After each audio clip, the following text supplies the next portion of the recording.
Good evening, everybody. Took a little while to get all the videos, sort of organized and blown up and highlighted, but I still didn't touch them. These are still works of art, of course, painted by the finger of God, because only He can create, such majestic colors, and I just was blown away when I looked at some of the photos of images He can just produce out of thin air. It's just miraculous, It's just try to catch the images within each, slide. It's just phenomenal what I've been seeing and what others been seeing.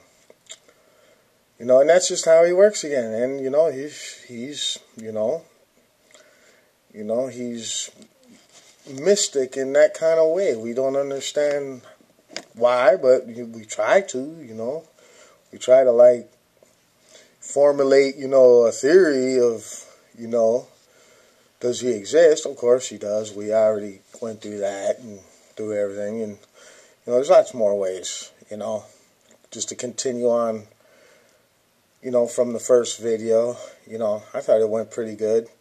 Only took me 2 takes. I kind of did a dry run, and then this one I'm just going to flow through and just let the words come, to me from, not practice it or read off a script or a teleprompter, but, that's what I do. But, I like to get back to a few things about, Bible, science, and the universe, and, and His perfection, God's perfection. So let's go back, we're going to stay in Genesis for another few, and go back, and we'll jump back and forth, but we'll go into Genesis, and we'll start by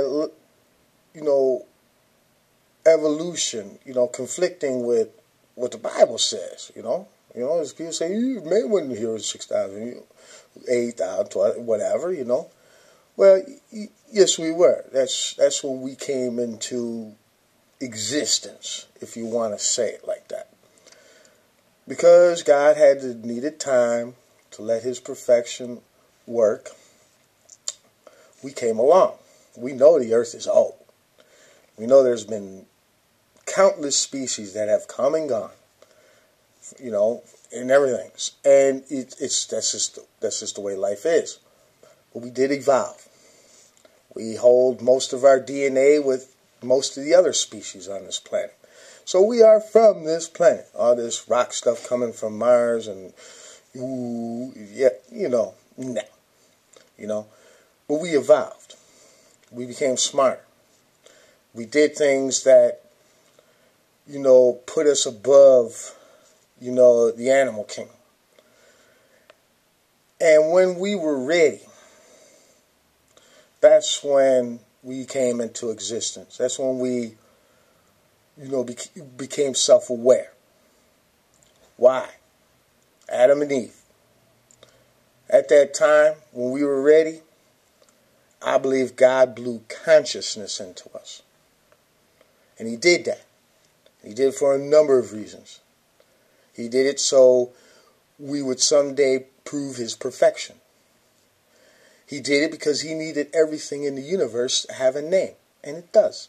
Everything. Scientific names, slang names. But everything has a name. Everything. From atoms to stars. Everything has a name. So we did that. We did that part of it. And we named everything just as He asked. Well, what else about Adam and Eve? Well, Adam and Eve, of course, didn't know how God wanted to, because they were too perfect. There was no temptation. There was no, sin. And God needed that because He needed to feel like the imperfection of man could be turned into perfection. And we have, in a lot of ways. We're imperfect, but we're also perfect in a lot of ways. We can create perfect drawings. We can create perfect backflips. We can create perfect structures, but we're also imperfect. We tend to lie. We tend to cheat. We tend not to honor thy mother and father or thy neighbor. So we're imperfect in both ways. And that is the reason that we go back to God. Because everything needs a counterbalance. Just like stars need a counterbalance in their gravity to keep their motion, we need counterbalance. We need good and bad. We need to have that option. And it's called free choice. And that's what God gave us. He gave us a free choice. Free will, free reign. But he gave us guidelines to use that reign under his, watchful eye. Now, you continue through it. There's a lot of scientific facts that go into, Genesis, Of course, there's no missing link. Where's the missing link? We'll never find it because we stepped up. That's the missing link. We stepped up. We know these things came around many, many times. We can see it in the geological layers of mountains and hills and ocean floors and core samples. There's layers of sediment throughout the globe. Same layers throughout the globe. And they're spaced almost, not evenly, but they're spaced, regularly. What else? Well, why isn't seasons not mentioned in Genesis? Well, because like I said before, when after the Noah flood and the meteor hit, it tilted the earth, giving us seasons. Seasons is not mentioned in the Bible until after Genesis. So that's just how we can correlate the two. And that's how we know that, the parables are what they say they are. You keep continuing through the Bible, you come up with great stories. Like Joshua's longest day. How could that be possible that the sun stayed in the sky so he could defeat the enemies of Israel? Well, Nibiru. This system came through, slowed the earth's rotation, allowing Joshua to defeat his enemies. Well, what makes it perfect is because the timing. God always has perfect timing. And he brung the earth to where he could keep the sun in the sky. Now, of course, the Israelites thought it was a miracle, and it was. The timing was a miracle. But there's also based in scientific fact in that verse. Where is that? I don't see it anywhere, but it is. It's written down. It's cataloged. Chinese have the oldest astronomical data record.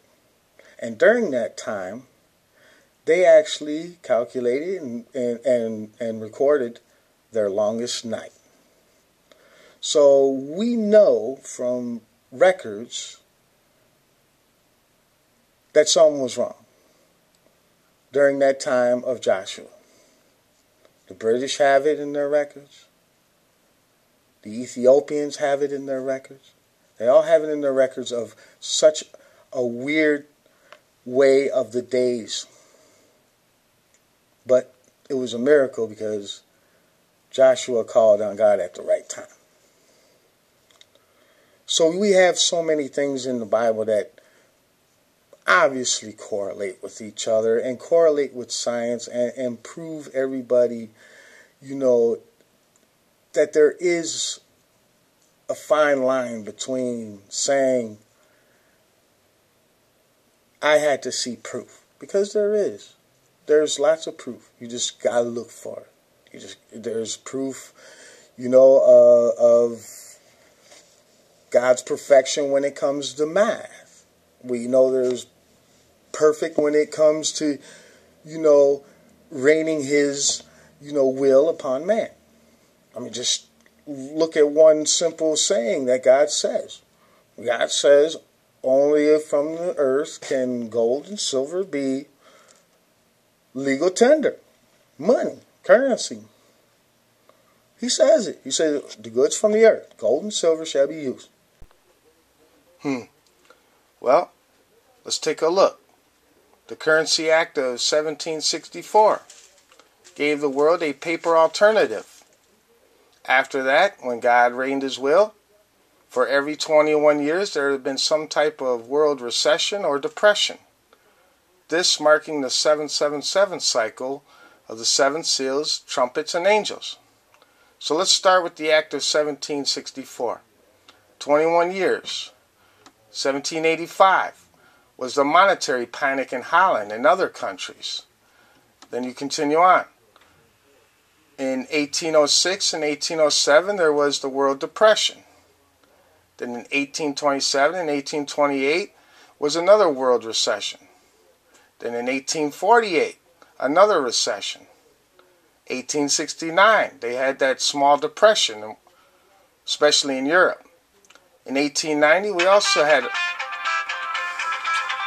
Man, everybody calling me and stuff.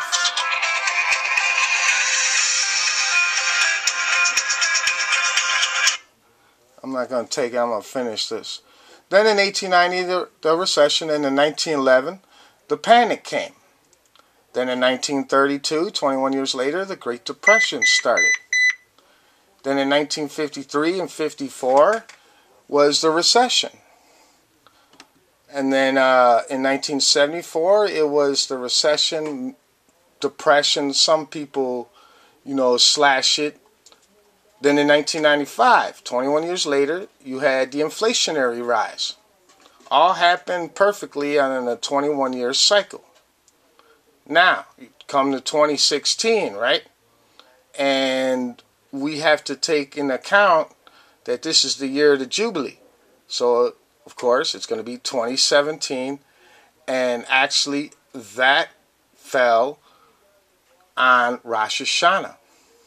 So, very coincidental on how these things land perfectly on especially Jewish holidays. Yom Kippur, the blood moon fell on Yom Kippur, and the Passover, and other things. Let's also go to the Federal Reserve, when they were enacted. And they, starting on the 7-7 cycle. Right? Starting with the, in 1926, 27 was, 24, 25 was the first depression. Then in 1932 was the Second Great Depression. In 53 and 54, during the Eisenhower, he had a recession at the end of his term. Probably why he wasn't reelected. Then in 74, we had then in 61, we had the recession. And in 67, 68, we had the recession. Then in 74, 75, we had the recession and the oil embargo. Then in 82, we had the recession while Reagan was in office. Then in 89, we also had a recession when the first Bush was in office. Then in 96, we had the dot-com bubble. Then in 2003, we had the 2003, we had the housing bubble. 2010, we had the downturn in the market that hit, over 600 or 700. So these things just don't happen like that. It's too much of a coincidence. It has to be, it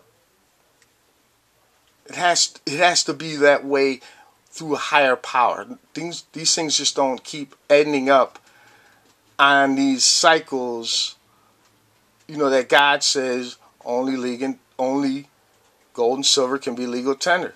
Just like when America went off the gold and silver, because it specifically says it in the Constitution that gold and silver, should only be tender. When we went off of that, That's when our economic downturn started. Starting with the first depression, you can look at every 7 years there's been a depression.